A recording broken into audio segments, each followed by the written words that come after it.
ለመማር ወደ ትምህርት ተቋም መሄድ ግድ አይደለም። ናሽናል አቪዬሽን ኮሌጅ ራሳችሁን ከኮሮና ቫይረስ ወረርሽኝ እየጠበቃችሁ በቤታችሁ ወይም በተመቻችሁ ቦታ በኢንተርኔት አማካኝነት በኦንላይን ትምህርታችሁን መከታተል ትችላላችሁ። ካናዳ ከሚገኘው ኢንተርናሽናል ኤር ትራንስፖርት አሶሲዬሽን አያታና ከእንግሊዙ ኢንስቲትዩት ኦፍ ኮመርሻል ማኔጅመንት ICM ጋር በመተባበር የሚሰጡ ትምህርቶችን ተከታትላችሁ በ6 ወር ጊዜ በዓለም አቀፍ ደረጃ ተቀባይነት ያለውን የስልጠና ማስረጃ ባለቤት መሆን ይቻላል። ልምድ ባላቸው መምህራን እየተማራችሁ ጥያቄና መልስ፣ የክፍል ስራዎች፣ ፈተና መፈተን ክፍል ውስጥ እንዳላችሁት አይነት በኦንላይን ባላችሁበት ቦታ ከናሽናል አቪዬሽን ኮሌጅ የናሽናል ኤርዌይስ እህት ኩባንያ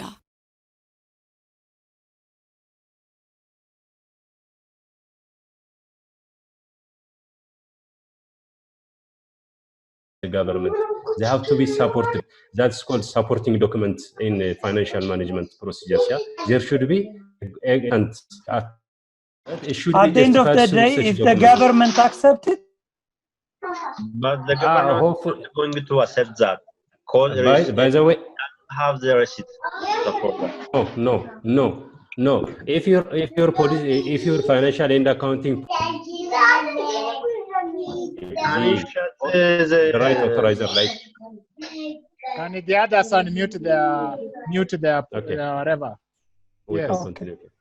let's mute our speaker. Now, hello, are we together? Yeah, we were discussing, doctor. We were discussing. Now, I was following your discussion, and I get your concern. There are items that you have included in your costing of products, or for example, cost of sales. But then it ends up, they end up reducing your profit, because when you increase the cost of sales, you reduce your profit, and therefore the profit that is subjected for taxation is decreased. And when the taxman comes, he refutes some cost which had been included, so that it ends up increasing the profit, and therefore the tax that is payable for that profit increases as well. So this is what I'm getting from you, and that is the concern. And I like the answers that are coming across, because accounting is actually a practice that goes with the supporting document. When you have supporting documents to support every item that is being reflected in the statements, then you are good to go. So because if you can you can buy something cheaply, because if you are to import, then you would have incurred a lot. As long as there is evidence to show that, then I don't think the taxman will deny you that benefit. Again, if you go to the accounting principles, we must provide for all costs that we anticipate to incur, all right? And we must provide for all costs that we have incurred to generate the profit that we are reporting on. So that means that's why we have the cutoff period. So if you are reporting for a particular year, then we have to report on all costs that we have incurred to generate those profits for that particular period. So this is what is the practice and the generally accepted accounting principle. So it's upon the taxman now, because if the auditors have approved some expenditure, and then the taxman comes and says this one cannot be accepted, so it cannot be taken as accounting towards reducing the profit or an incurrence, then I think something is wrong somewhere, because unless you don't have the right documents, or the auditors have verified the documents and have found that there was something wrong, so it's something that probably it can be addressed at that level. But as I said, the tax policies keep on changing by the organization or the government of the day, because sometimes it's based on so many factors. like the growth level of the economy and all this. So all this counts towards the tax that we pay for a given accounting period. Now, is there any other concern before we move forward? Are you with me? Getachew has a question, Doctor. Yes, Doctor. Yes. Come out. Getachew Come has on. a question. Yes, Getachew. Getachew, may I chip in? Yes. I need your thoughts or others' thoughts on how we are going to record the implicit costs in accounting terms. Do we have any means so that we can record implicit costs? You see the costs that we cannot quantify easily, but which are very important in terms of organizational performance, profitability, whatsoever. Thank you. Over. Can you give us an example? Can you give us example of the cost that you're talking about? Yeah. Like if I am managing my own company. Yes. I may advise on a daily basis, but which cannot be quantifiable in terms of monetary terms. Like we don't have a very clear transaction record to quantify. Yeah.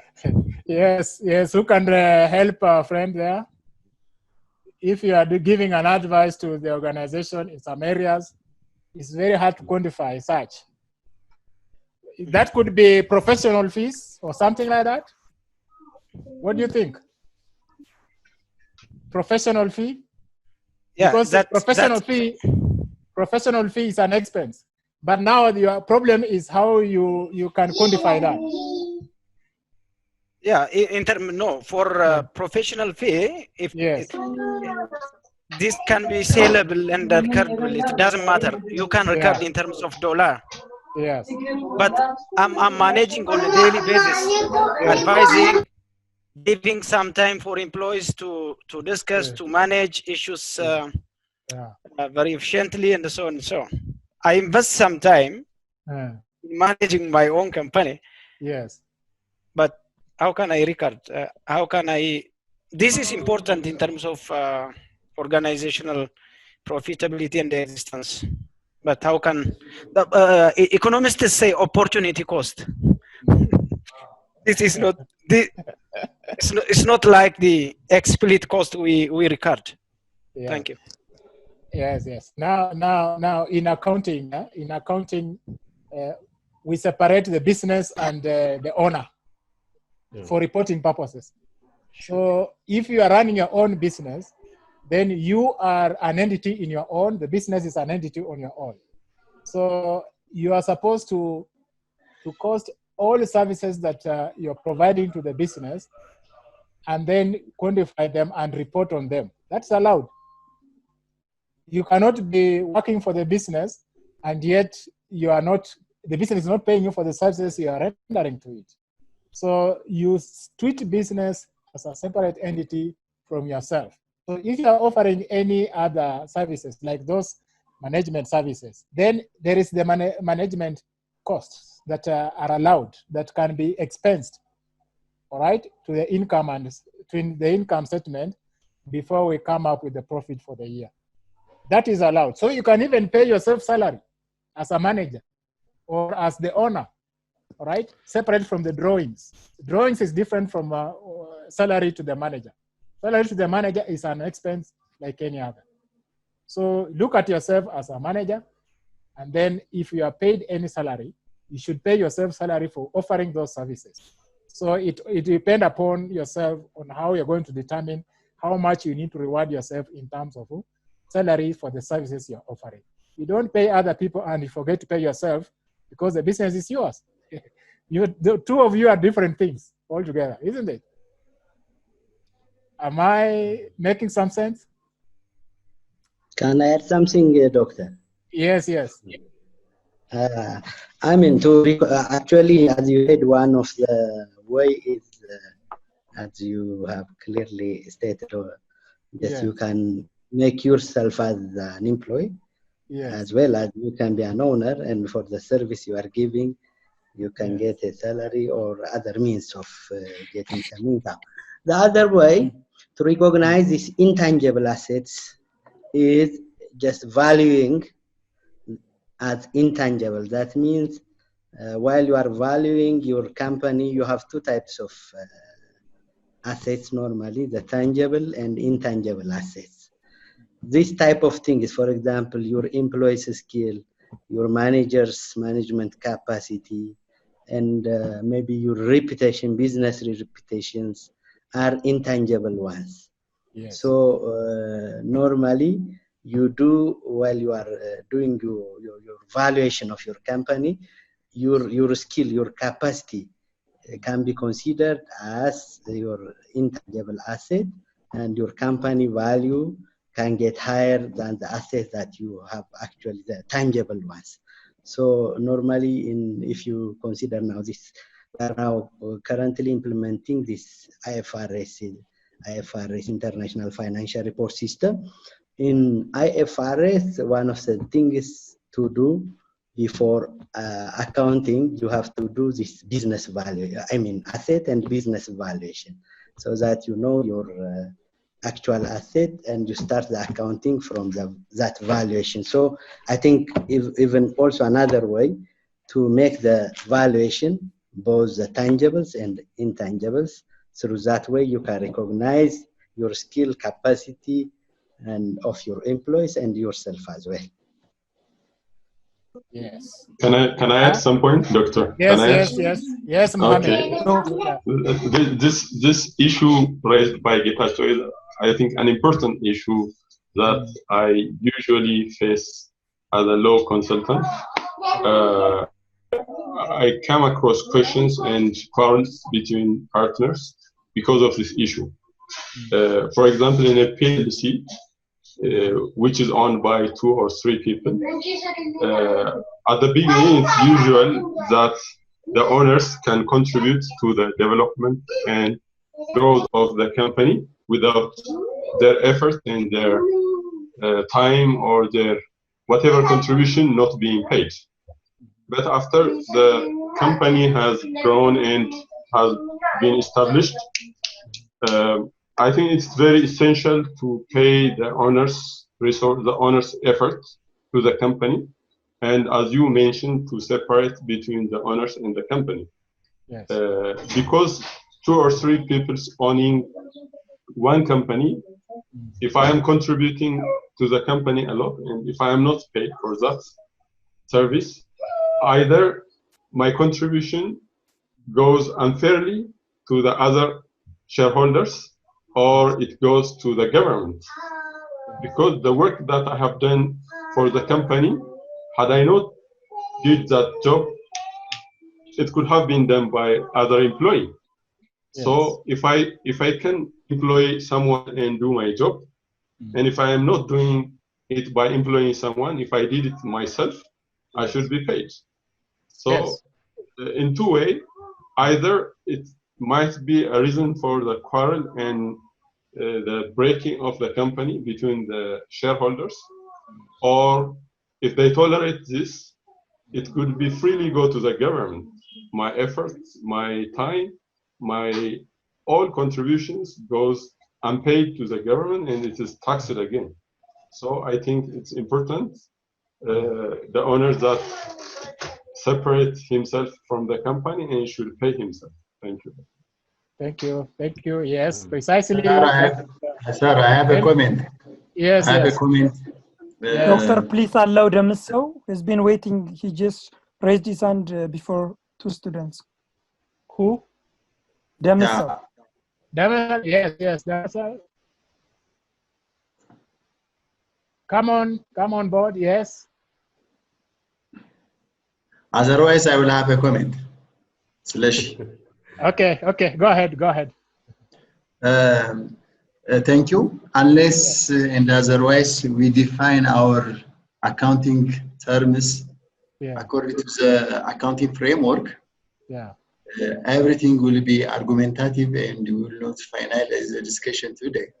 Yes. So according to accounting framework, yeah, a cost, an item that is considered as a cost should be reliably measured. Unless it is reliably measured, yes, we cannot consider it as a cost.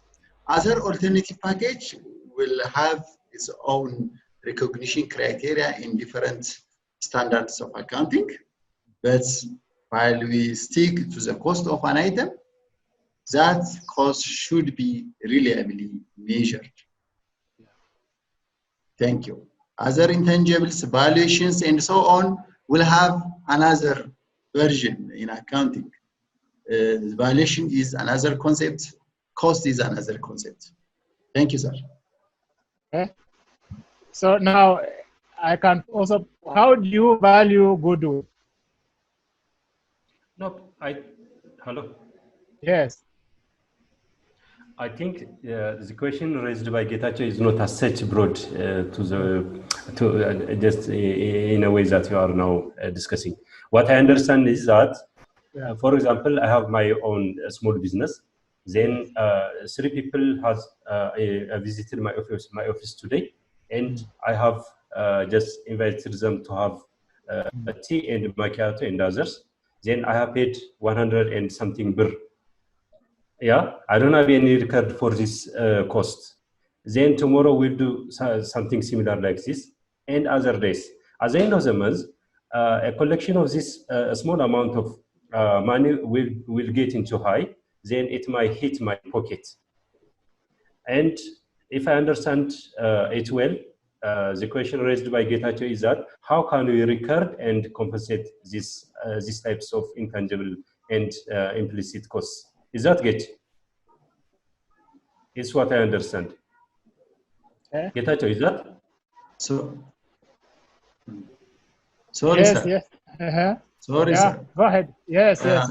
Yeah, these intangibles like the goodwill cannot be, if one, for the sake of capability, cannot record his capability in terms of finance in the book of accounts. Likewise, goodwill cannot be simply recorded or recognized in the book of accounts. According to accounting standards, goodwill can be realized or recorded if at the time of company sale or at the time of company, at the time of buying the company. That is when there is a difference between the net worth. Otherwise, goodwill cannot be involved because we do have such kind of assets, or we believe such kind of asset we have. Hello, sir. I think yes. Are you talking about cost or asset? We are talking about cost, is that? And goodwill and other things, these intangible things are, for me, they are not costs, rather they are assets. Yeah. Now we are talking about cost. Okay. Is that I'm right? Cost. You know, even assets have a cost. Assets even have a cost. Even if you buy like a building, that you have incurred a cost to buy that building. You can estimate the cost of that building, right? So here we are looking at it generally. Every item in the business has a cost, and this cost has to be expressed in monetary terms. Now, like the question you asked, like the cost which you cannot easily quantify, that's what I'm saying. Like all of us in our workplace, we end up doing a lot or we end up doing less. But at the end of the month, we have some fixed salary which we are earning, isn't it? Which is now quantified and is accounted for in the books of accounts. So that salary is actually a compensation for the service you are providing to that organization. So when I say like you are the owner and you are offering services to the organization, then you are entitled to a salary just like any other employee. Otherwise, you'll end up undercosting your expenses and overstating your profit, because you are providing services to the organization and you are not being compensated for those services you provide to the organization. So it's always good if there's anything you are doing to the organization, even if you are the owner, then you must cost that, and that cost has to be accounted for in the books of accounts. I don't know if that's so. The question is how you can quantify or allocate a cost to the services you're offering, right? So that is a process in itself, because it can be something that can be negotiated, or it can be something that can be approved. If it's a whole organization, can be approved by the board, and then you are paid for that, for the services you're offering. There was a Shete. Is he still around? You had raised your hand. Demiseo, Ashete. Demiseo, unmute አድርገው. I'm not sure. Does accounting records are face value records? Can we say it? Face value records? Yeah. Why do you say so? I'm still sticking to the opportunity cost, like the depreciation issues and other values. If our report is if our report is a face value report, still I have concern on the information generated out of the accounting ledger.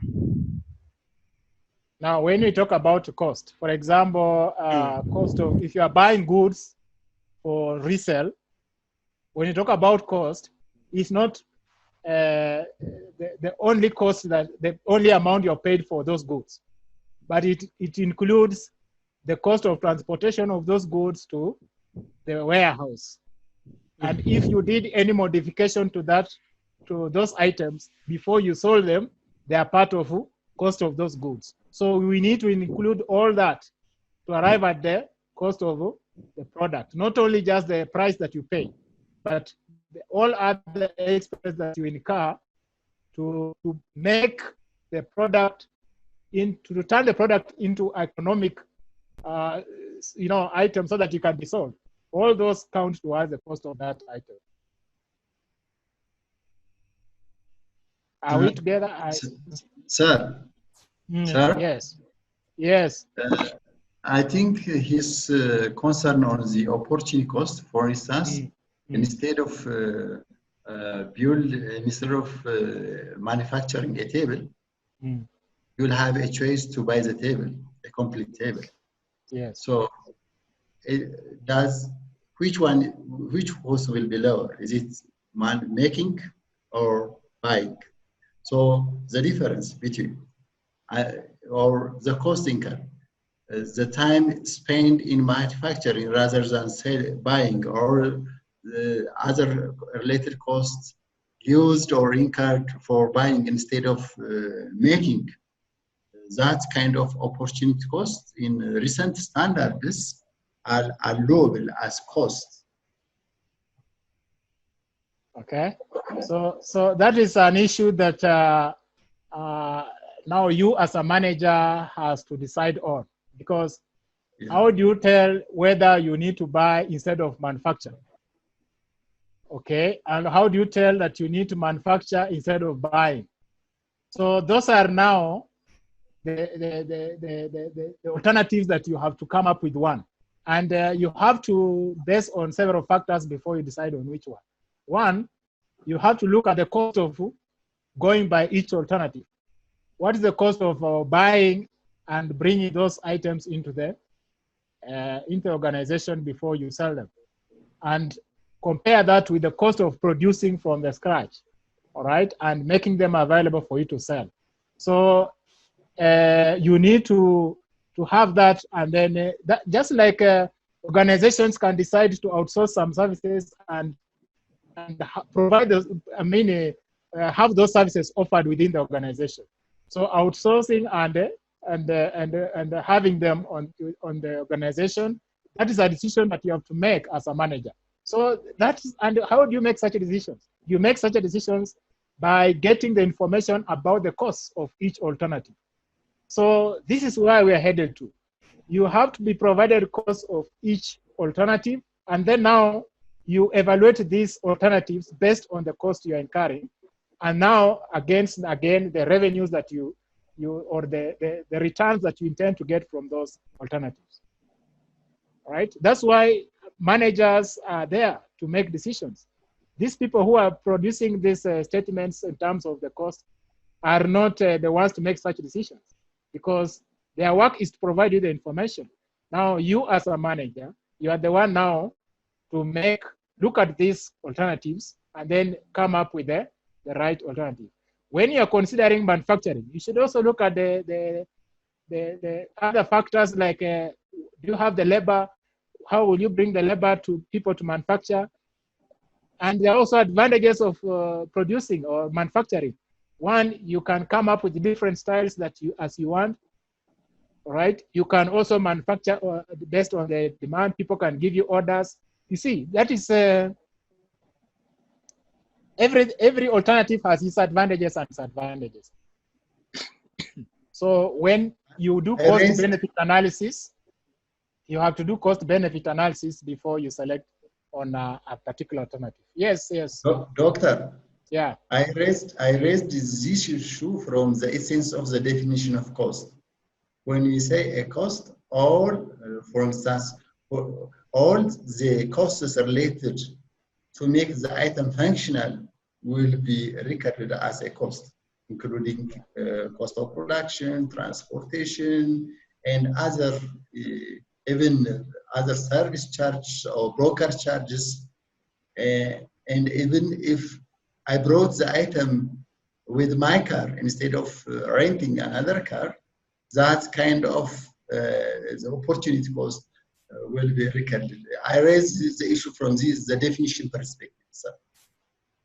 Okay. Yes. Who can help a friend probably? But what I say is like if we are buying goods for resale. Okay, we buy goods for resale. If you are buying, for example, bicycles, you are buying these bicycles from a dealer somewhere. You have to bring these bicycles to your premises. So what I'm talking about, the cost which you have to consider for accounting purposes. If you have to, for example, you have sold a number of bicycles in a year, then to get the cost of these bicycles that you have brought in the business, you have to consider the buying price, right? The amount you paid for the bicycles, the transportation costs to bring the bicycles to your premises, right? And then if you did any modifications on those bicycles before you sold them, then that counts towards the cost of a bicycle that you are selling. So you don't just consider the buying price of each bicycle, so that you can now tell if you bought them, for example, at $100, now you will say that the cost of this bicycle is $100, excluding the transportation cost of bringing the bicycles to the premises, and if you did any modification on that bicycle before you sold it. That's basically what I was saying. See, Leshit, are we together? Leshit?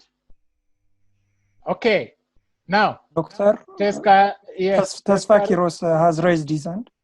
Yes, Teska, yes. Can you come on board, Teska Firo? Yeah, I wanted to answer to say something to the Getacheo's question. He was raising about the face value of some kind of item. The face value mean, for example, let me tell you an example.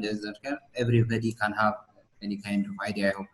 For example, the historical cost of Gion Hotel in Ethiopia. It was made before 6 years. Yes. It says, its historical cost says 10 birr, around 10 birr, 10 to 20 birr. But currently, when evaluated, its cost is around 60 million birr. Therefore, I wanted to remind him that face value, when evaluated in the current year, after 6 years will be changed to actual value. There is historical value. However, plus there is also actual value. Actual value could be evaluated per year, maybe also per 5 years, whatever it is.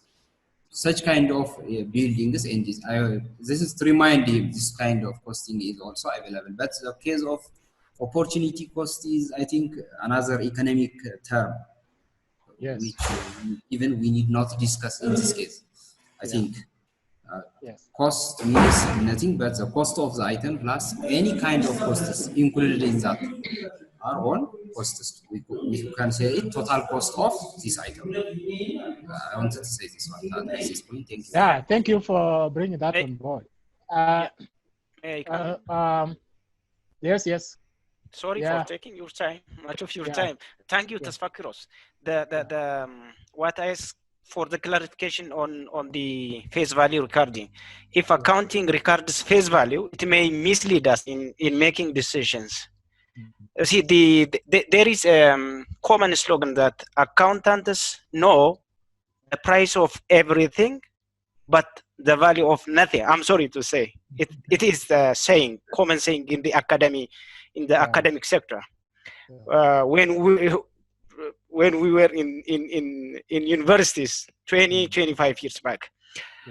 That's why you know the price of the cost of building in old city of Addis, Piazza, the face value is almost nil because of the depreciation and the many other issues. If we record and report face value, so that it will mislead us. On the second issue, the opportunity cost. I'm not sure one can record the cost of good brand or reputation of the business, so that we can easily quantify in the modern business, because these elements are very, very helpful in making organizations or business entities successful. Thank you. Okay, so for the sake of time, now, let me say this. Probably we can have our own time to discuss this, but I will say this for now. In accounting, we have two things that we do about assets. Like he mentioned about a building, we have two things we do. There's a depreciation of the asset, and the opposite of depreciation is the appreciation. Some assets depreciate, others appreciate. For example, buildings are likely to appreciate in most cases, and motor vehicles are likely to depreciate in most cases. So in accounting, we consider that, because when you are reporting assets which depreciate in value, we report them at their net book value. Net book value is the cost minus the depreciation amount. Now, that depreciation amount, and essentially in accounting, we have to record assets at their historical value. Historical value is now the cost I was talking about, where you have to accumulate all the costs that you have incurred to have the asset into the premises and put it into economic use. Those are part of the historical cost of the asset. So we record the cost of the asset at that value, or that value that we have incurred to bring it to economic sense. Then, with the years, every year we have to depreciate. And whenever we are reporting, we report in the balance sheet at the net book value. The historical cost less the depreciation amount. So there are so many ways of depreciating, and that's another story for another day. But there are those assets which appreciate in value. For example, buildings. How do we go about it? Now, the standard provides that such assets, at some point, the organization is supposed to revalue them, because the historical concept of accounting states that assets have to be recorded at their book value. So if you bought a building, for example, 6 years ago, like he mentioned, 6 years, and then you recorded the building at a cost of much lower than what is, if you are to sell it, it would fetch now, then the organization, the standard provides that the organization can revalue the asset and then record the new valuation in the books as at the time of the revaluation. But the difference between the revaluation value and the initial cost or the historical cost is now taken as a part of the equity capital. So it ends up increasing the equity capital of the organization because that is a reserve, it's a asset revaluation reserve fund. So that the balance sheet balances, then we have to provide that in our balance sheet as an item. Otherwise, the asset now, the building will be recorded in the books at the new valuation. So that is provided in the standard. And it's supposed to be done, the revaluation is supposed to be done by not anybody else, but it has to be a qualified person who has experience in valuation of the assets. And the documentation must be there because when the auditors come, you need to provide proof that we engaged a valuer who came and did the valuation, and that's how we arrived at this new valuation. And then now the difference is given as a reserve in the equity capital.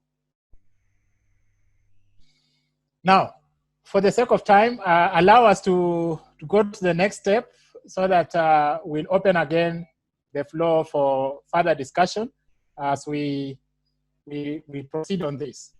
So let me share the screen so that we pick from where we left. በትምህርት ከፍ ብሎ መብረር ይቻላል። ናሽናል አቪዬሽን ኮሌጅ የናሽናል ኤርዌይስ እህት ኩባንያ ከከፍተኛ ትምህርት አግባብነትና ጥራት ኤጀንሲ ሙሉ ዕውቅናን ባገኘንባቸው በማስተርስ ዲግሪ MBA በስትራቴጂክ ማኔጅመንት፣ MBA በባንኪንግ እና ፋይናንስ፣ MBA በቢዝነስ ሊደርሺፕ፣ MBA በሪስክና ኢንሹራንስ፣ MSc በኢንተርናሽናል ትሬድ እና ኢኮኖሚክስ ዘርፎች በእውቀት ለመቅረጽ የበቁ ፕሮፌሰሮቻችን አረንጓዴ መብራታቸውን አብርተዋል። በነገራችን ላይ በኬንያ ሀገር ከሚገኙ ስመጥር ዩኒቨርሲቲዎች በሚመጡ ፕሮፌሰሮች የትኩረት መስክ ትምህርቶቹ መሰጠታቸው ልዩ ያደርገናል። በምርጥ የትምህርት ስርዓት የተገነባው ናሽናል አቪዬሽን ኮሌጅ በመጀመሪያ ዲግሪ በአቪዬሽን ማኔጅመንት፣ በሆቴል ማኔጅመንት፣ በአካውንቲንግ እና ፋይናንስ፣ በማርኬቲንግ ማኔጅመንት አስተማማኝ ትምህርት ይገቢውና ራስዎንና ሀገሮን ይለውጡ። አድራሻ 22 አደባባይ ወደ ሾላ በሚወስደው መንገድ ላይ ናሽናል አቪዬሽን ኮሌጅ የናሽናል ኤርዌይስ እህት ኩባንያ ህልሞን እውን ያደርጋል። Okay, now cost classifications. I want us to look at the cost classifications because this is very important for us to arrive at a cost of a particular product or a service.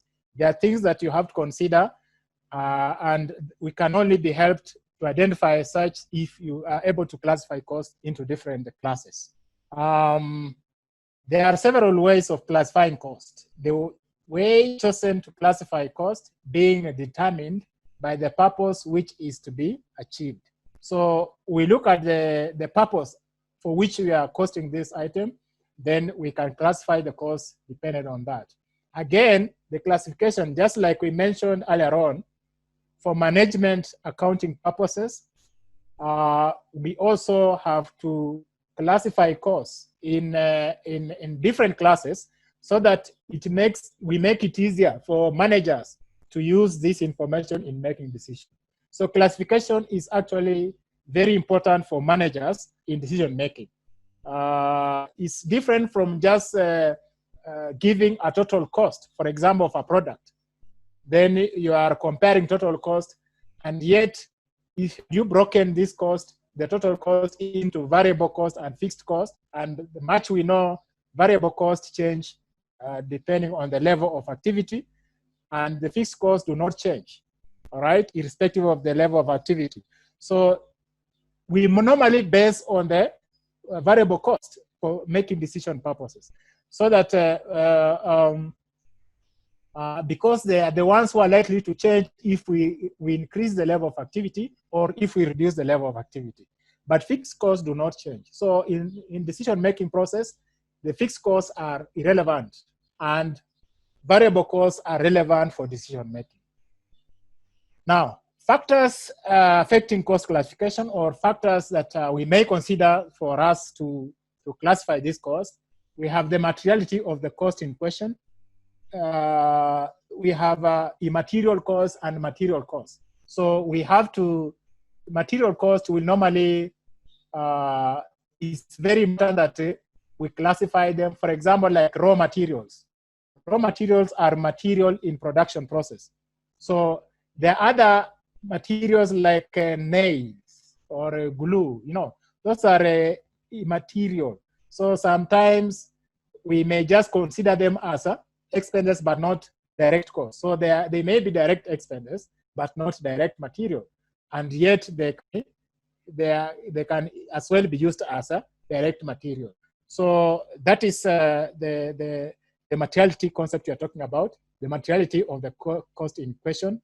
You look at the item that you want to cost and what is the cost you're talking about, like the raw material cost. So if you look at the item, like a table, you can see the nails. But now, is the nail direct material? Probably you can treat it as a direct expense. Now we have available information gathering technology, the use of barcodes. Nowadays, there is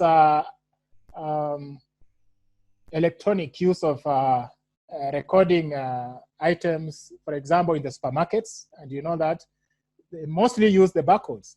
And barcodes are, so barcodes, when you have barcodes, you are able to classify costs so easily, because even these nails, if you have, you can use a barcode to record the stock of nails. Then you are able to get a figure that you can use and categorize in the respective category that they are supposed to be. So barcodes has made it easier for us to for managers to access the stock levels and the cost of each item and all that, so that it can be done simply using a laptop or a computer. Then the design of operations. Design of operations, if it's a manufacturing operation, if it is a commercial operation, if it's a service operation, also all those matters in how we classify costs. Like if it's a hospital, you know, what would be your direct cost?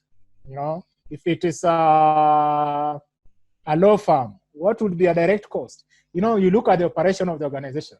If it is a bank, what would be your direct cost and what would be a variable cost? So you look at it in terms of the operations of the organization.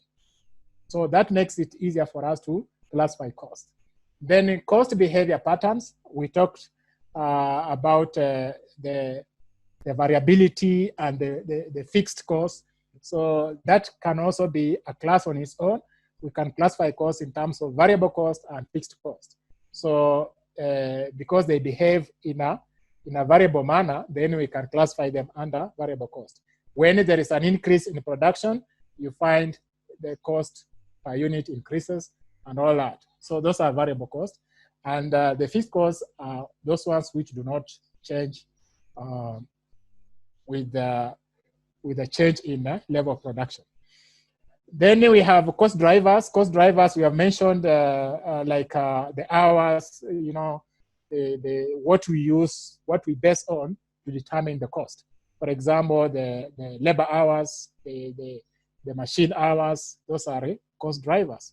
Then the period costs. Period costs are costs that are expensed in the income statement.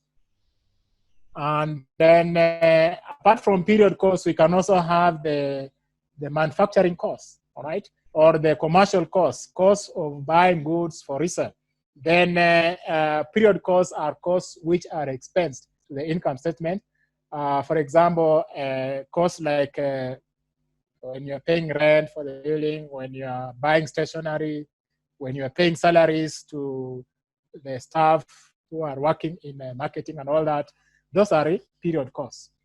So there are income items, income statement items, and then there's the manufacturing accounts or costs which are incurred because of the manufacturing of goods.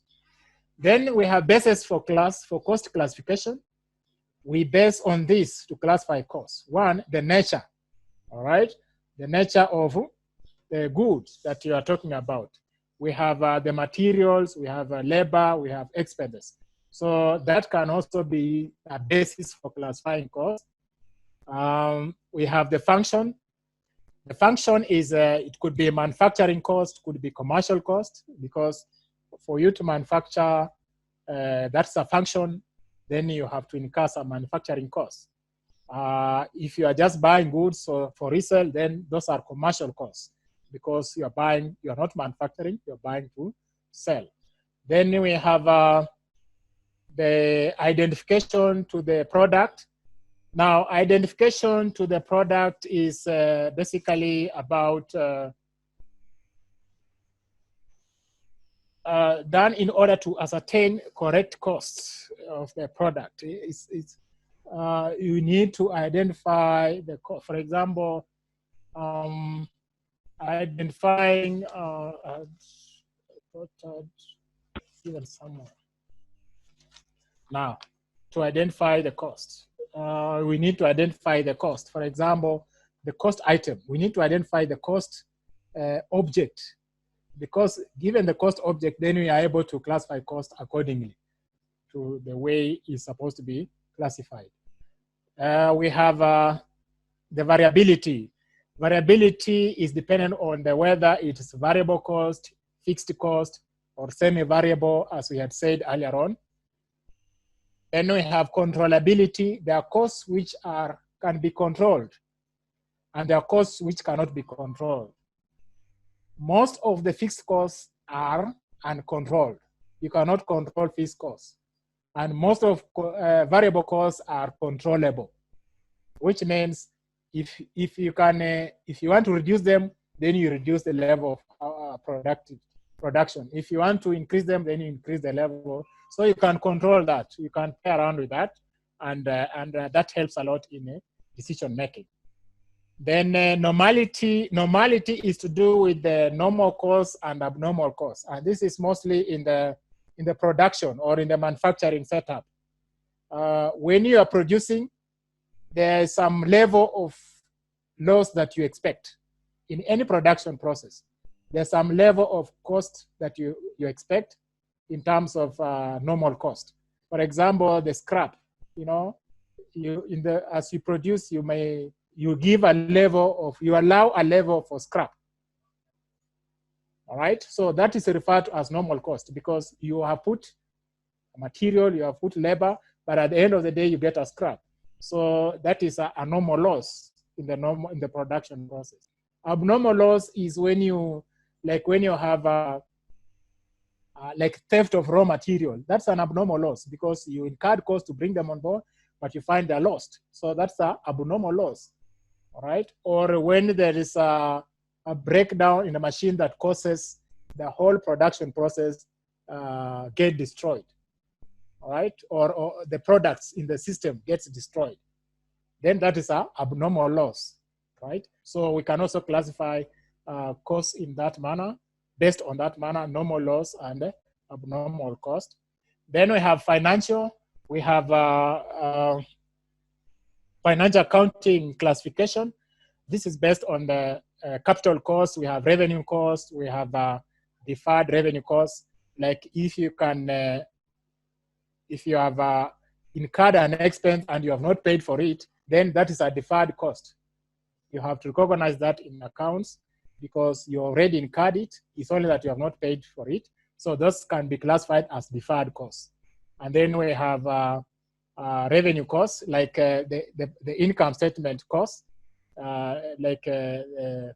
things that end up charged on our revenue for the year are called revenue costs. Then we have capital costs. Capital costs, like the one we are talking about for the assets. When you are buying an asset, that is a capital cost. Okay, when you are selling, when you are preparing an asset, when you are overhauling an asset, that is a capital cost.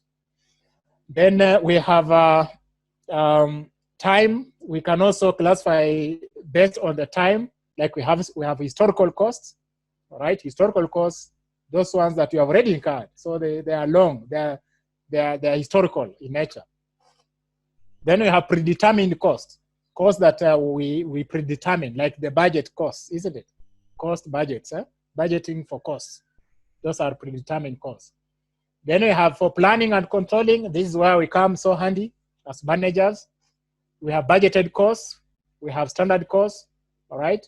So we can also classify costs in terms of budgeted costs, standard costs, and actual costs, so that we can now, as managers, we can use that kind of classification to plan and control the costs that we are incurring as an organization. Then we have also the managerial decision-making process. Managerial decision-making, we can base on that to classify costs. And here we shall be looking at the marginal cost. We have marginal costs. What are marginal costs? We have out-of-pocket costs. We have sunk costs, costs that we have already incurred and nothing can be done about it. We have opportunity cost. Somebody was talking about opportunity cost. We have replacement costs. You know, if you want to replace a machine, then you have to look at the cost of replacing that machine. We have avoidable costs, costs that you can avoid. We have unavoidable cost. We have relevant costs and irrelevant costs. We have a differential cost. So all these are now can be classified. Costs can be classified in all these categories so that it makes a manager easier to utilize the information in making decisions. So those are now the basis for classification. I will just talk about the relevant ones and most commonly classification that we use when we want to cost a product. For example, now we have the direct cost and indirect cost. You mentioned about this, and you're saying direct costs, these are costs related to the particular cost object and can be easily traced to it in an economically feasible way. So what is a direct cost? A direct cost is a cost which can be easily identified with the item or a unit of product. Now, if you are producing chairs, for example, or tables, then what do you see in a table? In a table, one table that has been produced, you can see timber, you can see what else? You can see timber, basically. You can see if it's a glass table, you can see the glass and all this. All that you can see and you can touch is now part of the direct cost. So if you can cost now, for example, like the raw material, the timber is the raw material. Then there is labor, direct labor. Somebody must have worked on this table to produce it so that it's complete. So that is a cost, a direct labor cost. And then we have some direct expenses, like the nails we are talking about, the glue, which brings the joints together. Those are now the direct expenses. If you can put them all together, then they can account towards the direct cost of the product. And then we have the indirect costs. The indirect costs are now, these are costs related to the particular cost object, but cannot be easily traced to it in an economically feasible way. Like a table, there are costs which have been incurred because of production of this table, but we cannot easily identify those costs with the table that is produced.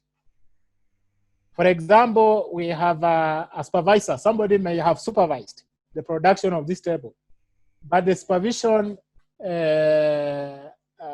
element cannot be traced on this table because he supervised a number of tables, so many tables. So that is an indirect expense. It's an indirect cost to this organization, to the table. It's an indirect cost. Now, another thing could be electricity. You could have used electricity to pin, to join the tables, like screws and all that. So that is an indirect cost because electricity that you paid cannot be easily identified with the output table that you are talking about. So those are now the indirect costs. And it's critical that you understand this because moving forward, we are going to a lot use the direct cost and indirect cost. And for purposes of variance analysis, we need to know this because if you are buying material, there is a variance, the material in cost variance. You can determine that. Labor cost variance, you know. So those are things that can be easily identified if costs are classified in this manner, direct and indirect. So we have other classifications like we have talked about the relevant costs and irrelevant costs. Relevant costs are costs which are useful for decision-making purposes. All right.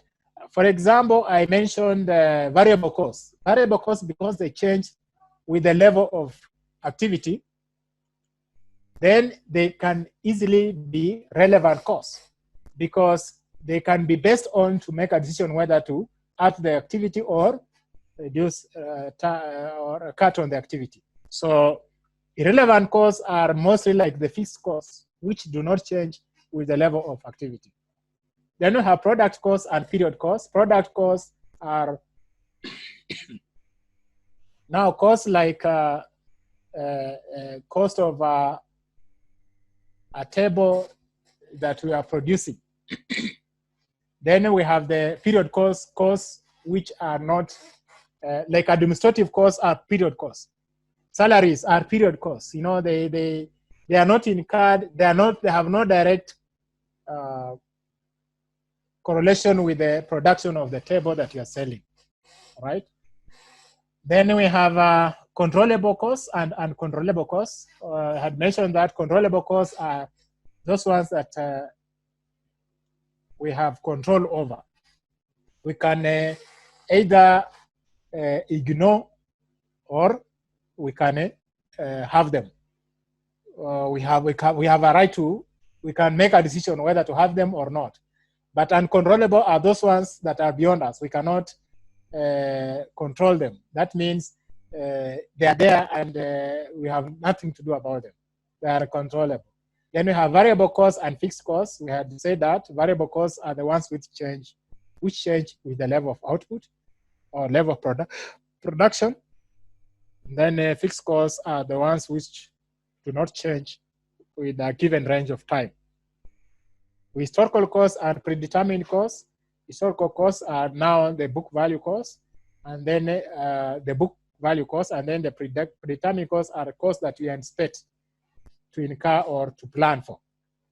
Then avoidable costs are non-avoidable costs, costs that we can avoid.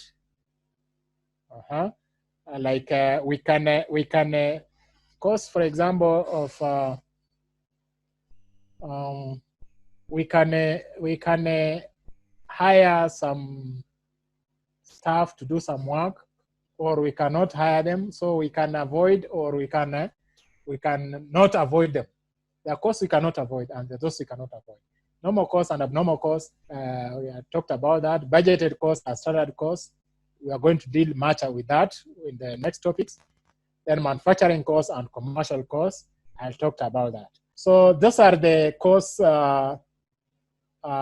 classification, and for decision-making purposes, it's important to have these costs classified in this manner so that it makes it easier for us managers to make informed decisions about the alternatives and with regard to costs. Now, product costs and period costs, said product costs are all costs in the income statement other than cost of goods sold. Period costs such as marketing, distribution, customer service costs are treated as expenses of the accounting period in which they are incurred because they are expected to benefit revenues in that period and are not expected to benefit revenues in future period. For manufacturing sector companies, period costs in the income statement are all non-manufacturing costs. For merchandising sector companies, period costs in the income statement are all costs not related to the cost of goods purchased for resale. So this is just an explanation on the different classes of cost, product costs and period costs. So depending on the organization you are making a decision for, then you have to look at it from that point of view. You don't expect, you expect commercial costs. If it's a and non-manufacturing. But if it's manufacturing, then you expect manufacturing costs because they are one and the same thing, but different organizations or different functions. Now, that is about cost classification.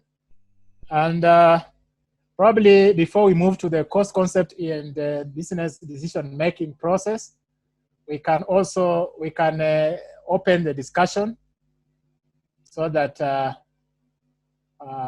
members can ask questions or seek any clarification.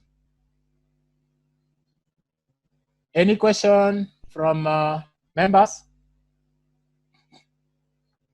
Yes, Zola? Unmute. Zola again. Yes. Go ahead. No. I don't have any question. I don't have any questions, sir. Okay. Good, thank you. Aragie? Who has a question, Aragie? Any question? No, I don't have any questions, sir. Okay.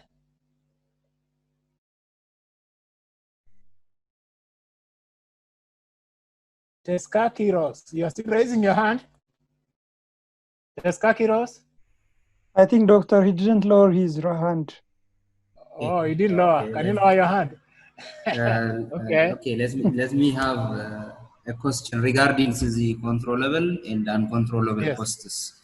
Yes. Just if we could make any kind of controlling activities on the costs which we already have assigned as uncontrollable costs, doesn't it have any kind of impact on our business activities? We need return. Therefore, if we could make any kind of control over that cost, what about its result on our return? Or any kind of clarification, what controllable costs? Okay. Now, control costs are, most cases are costs that we have already incurred. They are sunk costs. Those are now the uncontrolled costs. Costs that you have already incurred are uncontrollable because you have already incurred them. Assuming it's a contract, you have already entered into a contract and it's still in force. You see, you cannot control that because a contract is binding you, all right? But you can always control costs that you have not incurred. You have already, like the predetermined costs can be controlled. That's why even budgets, sometimes we do adjustments along the way. Because you have already incurred those costs, we can change them to suit our levels of activity. So when you talk about controllable costs, are basically costs that you have not yet incurred. So we can avoid them, or we can have them, or we can do something about them so that it suits our situation. Or we can transfer, like now, what is happening now? Most of the budgets have been disrupted because of the corona pandemic. You find that funds are now being moved towards attention of corona, all right? So because we have not already incurred them, assuming the costs that had already been incurred, all right, then we could not control those ones. Those ones are already sunk costs. We have nothing to do about them because they're already incurred, all right? But those ones we are yet to incur, we can control them, isn't it? We can play around with them. I don't know if that's making sense. Anybody else who can also contribute to that?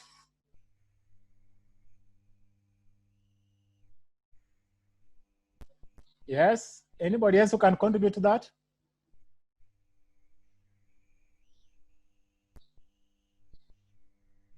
Is that clear? Yes, let's continue. Thank you very much. Okay. So we continue?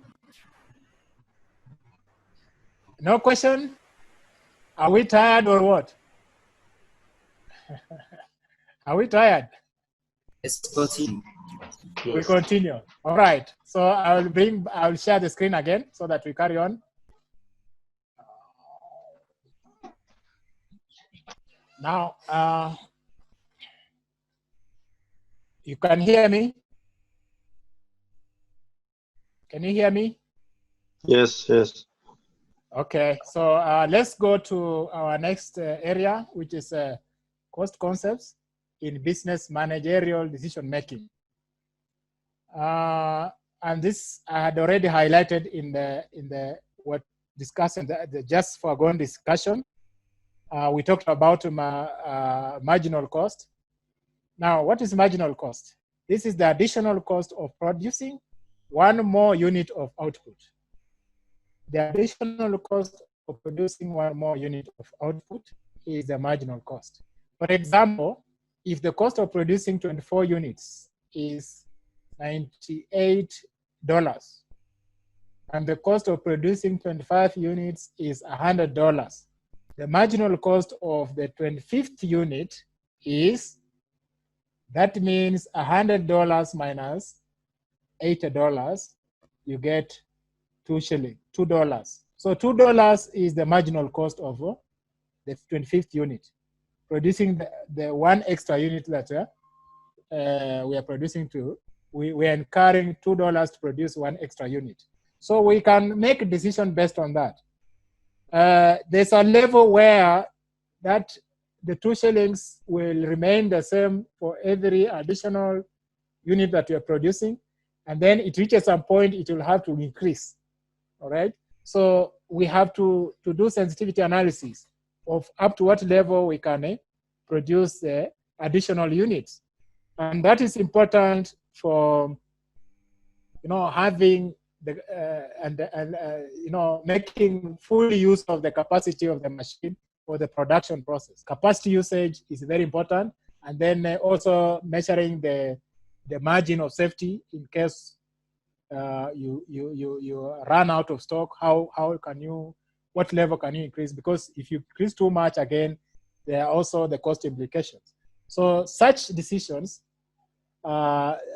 decisions such as selection of product mix, optimum utilization of capacity are made on the basis of marginal costing techniques. How do we mix these units? Because there are also other techniques that you can use, like the linear programming techniques, where you combine different units and then you see the final output. And in terms of cost, are you saving cost or you are increasing cost? So that every additional unit that you're producing, what effect does it have on the total cost of production? So that is marginal cost. Then we have incremental costs or differential costs.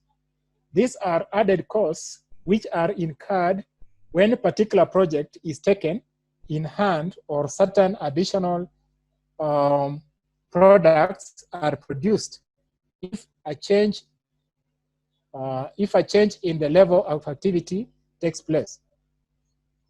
Incremental cost, that is the additional cost, like you want to take another project or to increase the production line, then we talk of incremental cost, because this other line will have costs in itself other than the cost, the line that you are using, that you are producing, that will have another cost altogether. So that is the incremental cost. The incremental cost of probably bring another line on board. So it plays an important role in determining whether existing capacity should be expanded, some new lines of products should be started, optimum level of capacity, etc., should be determined. These costs are compared with the incremental revenue. So we look at the incremental revenue, we look at the incremental cost, compare the two, and then check for the benefits accrued from the introducing another line.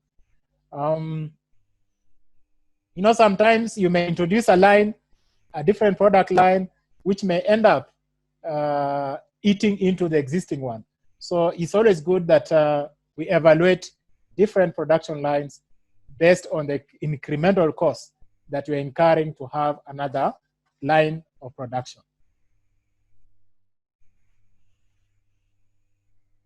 Then we have opportunity cost.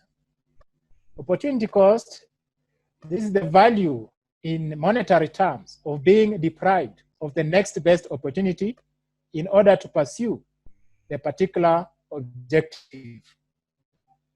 Someone was talking about opportunity cost, all right? It is the cost of a good or service as measured by alternative uses that are foregone by producing the good or service. So when you incur a cost, there is this money that you put in this particular product, you could have put it elsewhere. So because you're putting money in there, then you're foregoing another opportunity of you putting that money there. So that is the opportunity cost. The price of a good or service often may reflect its opportunity cost. In the context of decision making, it is used for comparison purposes. So you compare the cost of buying one item and the cost of buying the other item. Then you do the cost benefit analysis, all right? If I buy this one, sometimes you may end up buying the most expensive one because the benefits that you'll accrue from the most expensive one are much higher than the benefits you would accrue if you bought the cheaper one. So the opportunity cost is important in decision making because you look at the item that you want to spend money on, or the service or the project, and then now you compare with the benefits of that project, and then look at the other project and the benefit of the other project, and then now you compare the two, and you can make a decision based on the opportunity cost that you are incurring. Then we have budgeted costs. These are predetermined estimated costs prepared by the management. The aim is to control waste in the business organization. Budgeted costs are compared with actual costs and variance or deviations from actual and calculated to find out points of incidents for remedial purposes. So we do this so that we identify areas that we need to improve on, areas that needs to be checked, areas that needs to be controlled. So it's very important that we have this budgeted costs so that we are able to compare with the actual cost and the standard cost so that we are able to come up with a variance. It could be favorable or unfavorable, but then if unfavorable, how do you go about it? If it's favorable, how do you go about it? Because favorable does not mean always it should be favorable. So it's a question of maintaining that or improving on that. So those are some of the concepts that we use as managers in making decisions, other than the common ones like the direct cost and indirect cost, the relevant and irrelevant, and all those ones that we have discussed. We can also have these ones as a guiding tool in decision making as managers. So that is the cost concept. Now, any question before we can break? Because I intend to address this tomorrow. The methods of measuring cost function, because there's some calculations involved. I don't know whether people will be with me if I introduce this. Any questions?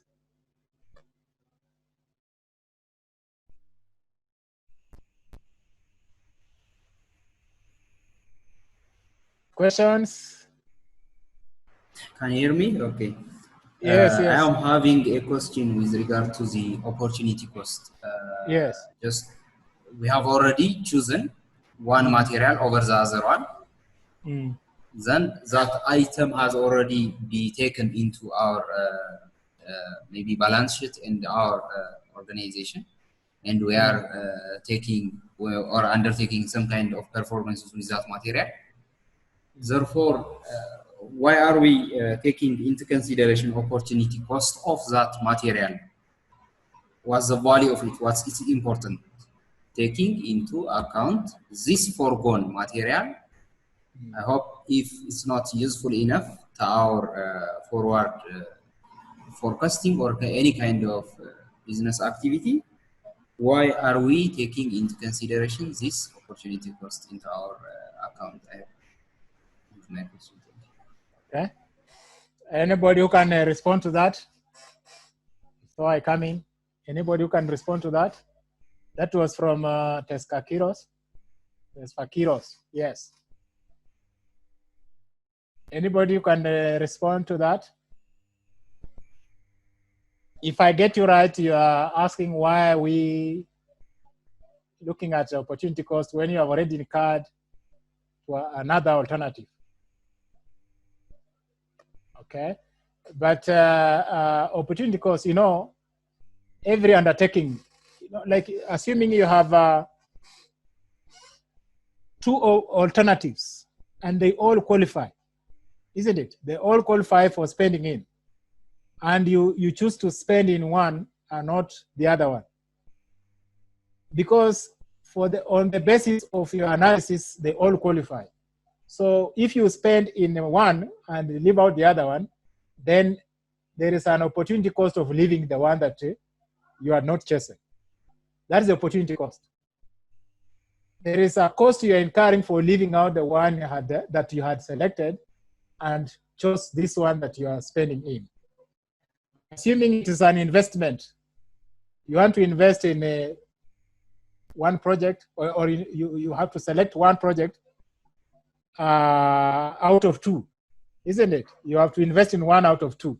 So according to your analysis, all the 2 qualify, isn't it? But now you choose to invest in one and forego the other one.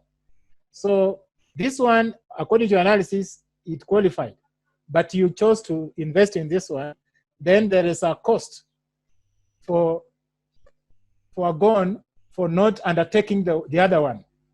That is the simplest way I can explain opportunity cost, because they all qualify, isn't it? They all qualify, but you choose to invest in one and then forego the other one. Then the one that is foregone is an opportunity cost. There's an opportunity cost you're incurring for foregoing the one that you would have chosen. I don't know if that makes sense, and if anybody has a different opinion or the same opinion, you can add. Yeah. What I'm saying is just we have already foregone that material. Yeah. We have already dropped that one and select this material. Yeah. We have already taken some kind of preferences, this one item over that one. Then we will have a ledger or an recording means of these 2 items. You mean by this case, because we already taken issues, we have already chosen one over that one. So can we have record for both materials for the foregone one? You mean for that one? Are you what? Can we have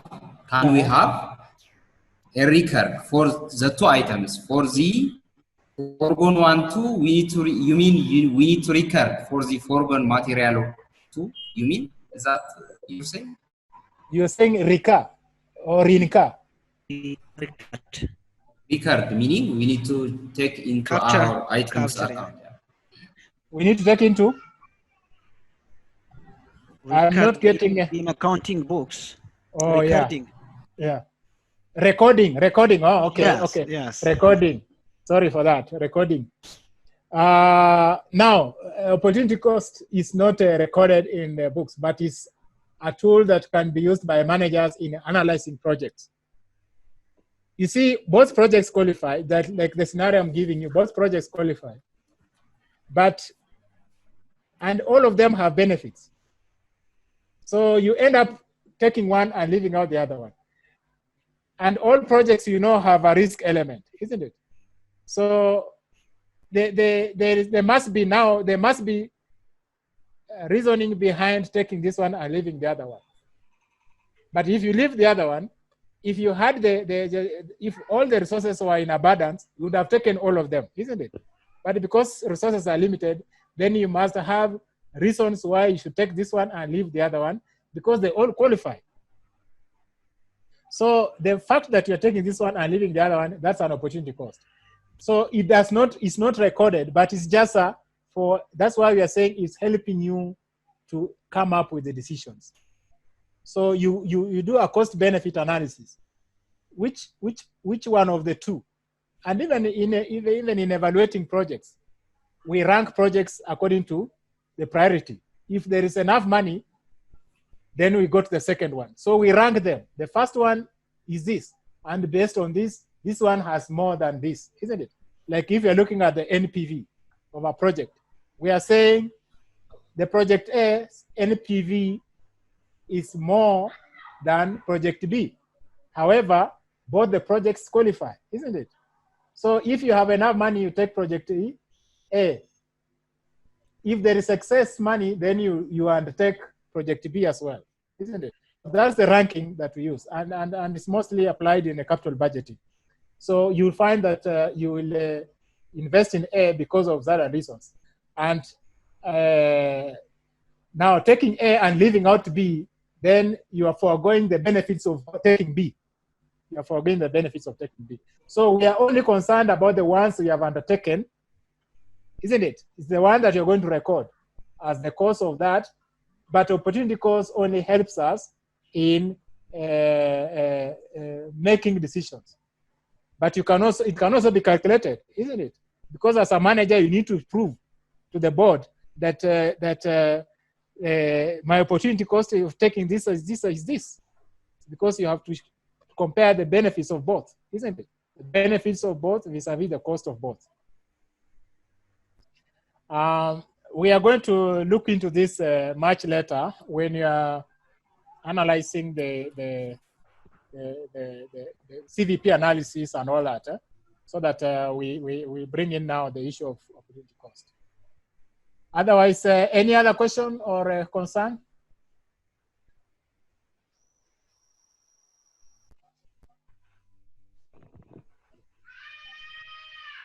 Any comment? On that note, we can end today's session and see you tomorrow at around 10:30. Thank you. All right. And good night. Okay, doctor. ልዩነት መፍጠር ዓላማችን ነው። ዓለም አቀፍ ተወዳዳሪ መሆን አለባችሁ። የናሽናል ኤርዌይስ እህት ኩባንያ ናሽናል አቪዬሽን ኮሌጅ ጥራትና ደረጃውን የጠበቀ ስልጠና በመስጠት ብቁ ዜጋ እያፈራን ነው። በፍላይት ኦፕሬሽን፣ በበረራ መስተንግዶ፣ በቲኬቲንግና ሪዘርቬሽን፣ በሆቴልና ቱሪዝም ሙያዎች አሰልጥነን ተወዳዳሪ እናደርጉታለን። ኮሌጃችን ካናዳ ከሚገኘው ኢንተርናሽናል ኤር ትራንስፖርት አሶሲዬሽን አያታና ከእንግሊዙ ICM ጋር በመተባበር ዓለም አቀፍ ዕውቅና ያለው ስልጠና እየሰጠ ይገኛል። በፍላይት ኦፕሬሽን በበረራ መስተንግዶ የምንሰጣቸው ስልጠና ከኢትዮጵያ ሲቪል አቪዬሽን ባለስልጣን ሙሉ ዕውቅና አለው። አድራሻ ከጎላጉል ታወር 22 አደባባይ ወደ ሾላ በሚወስደው መንገድ ላይ የናሽናል ኤርዌይስ እህት ኩባንያ ናሽናል አቪዬሽን ኮሌጅ ህልሞን እውን ያደርጋል።